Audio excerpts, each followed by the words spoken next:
सभी छात्रों को मेरा नमस्ते। आज हम गुणसूत्र संगठन के बारे में पढ़ेंगे। जीवों के केंद्र में उपस्थित गुणसूत्र आनुवंशिक पदार्थ है।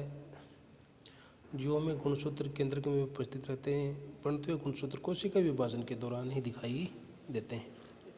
कोशिका चक्र की इंटरफेज में आदर्श से ये गुणसूत्र अकुंडलित होते हैं, अतः ये पहले तंतुओं के उलझे क्रोमेटिन जाल के रूप में केंद्र में उपस्थित होते हैं। ये कोशिका विभाजन के द्वारा निर्जलीकृत व संघनित होकर सुस्पष्ट गुणसूत्रों के रूप में दिखाई देने लगते हैं। गुणसूत्र तंतुमय आकार के होते हैं, जिनमें न्यूक्लिक अम्ल पाए जाते हैं। विषाणुओं के अलावा अन्य सभी गुणसूत्र में अधिकांश गुणसूत्रों का डीऑक्सीराइबोन्यूक्लिक अम्ल ही आनुवंशिक गुण के लिए उत्तरदायी है। इन गुणसूत्रों पर आनुवंशिकी के वाहक के रूप में जीन मौजूद रहते हैं। सरल प्रोकैरियोटिक कोशिकाओं के कोशिका द्रव्य में डीएनए वलयाकार एकल गुणसूत्र के रूप में पाया जाता है। यूकेरियोटिक कोशिकाओं में ये कोशिका द्रव्य में पृथक रूप से होते हैं। गुणसूत्र में स्वतः जनन की क्षमता होती है। ये गुणसूत्र वंशागतीय उत्परिवर्तन और भिन्नता तथा जाति विकास के लिए जिम्मेदार होते हैं। यूकेरियोटिक गुणसूत्र का संगठन।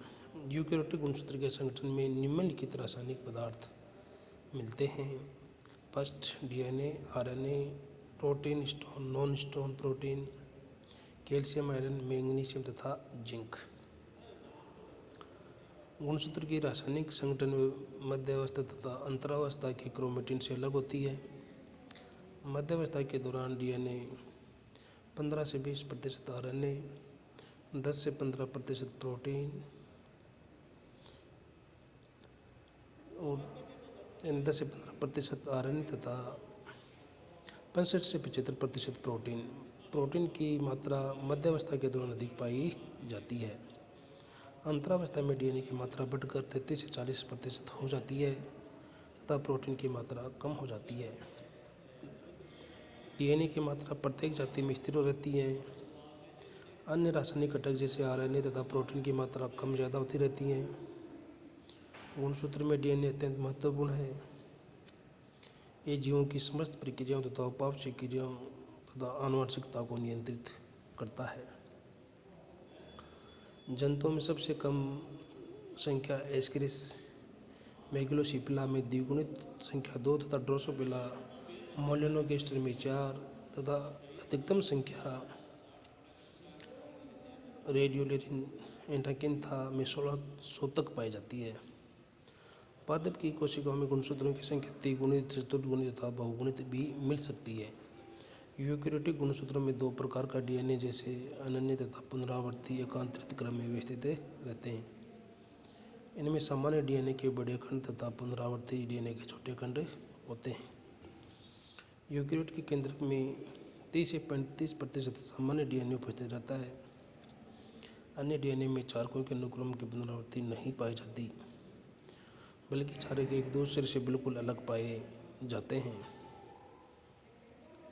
जीन इसी डीएनए के से बनते हैं। पुनरावृत्ति डीएनए में सीमित चारकों के अनुक्रम की पुनरावृत्ति द्वारा ही डीएनए निर्मित होते हैं। यह हेटेरोक्रोमेटिन में मिलता है। आरएनए। गुणसूत्र से संबंधित आरएनए कुल डीएनए के भार का 5% पाया जाता है।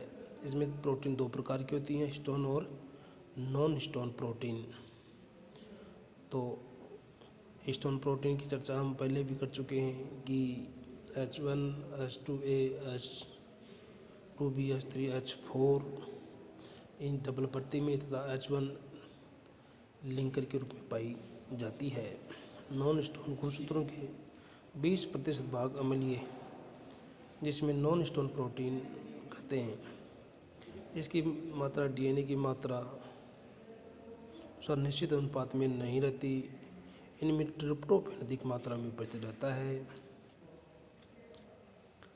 अम्लीय प्रोटीन आरएनए के साथ मिलकर स्टोन प्रोटीन डीएनए बंध का कार्य करके जीन के नियमन में सक्रिय रूप से सहायक होते हैं तथा जो स्टोन प्रोटीन है उसमें लाइसिन तथा आर्जिनिन अधिक मात्रा में पाए जाते हैं।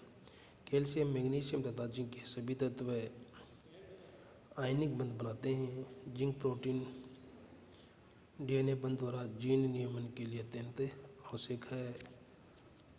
तो यहाँ पर हमने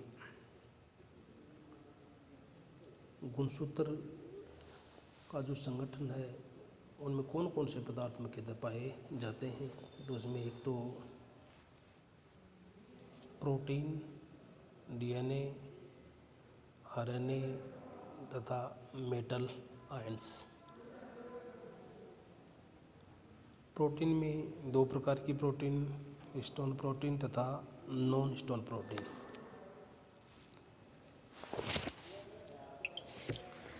स्टोन प्रोटीन के अंदर H1, H2A, H2B, H3 तथा H4 इनकी दो प्रति तथा H1 सिंगल रूप में पाई जाती है। तो विभिन्न प्रकार के संगठन के बारे में चर्चा की। ओके, धन्यवाद।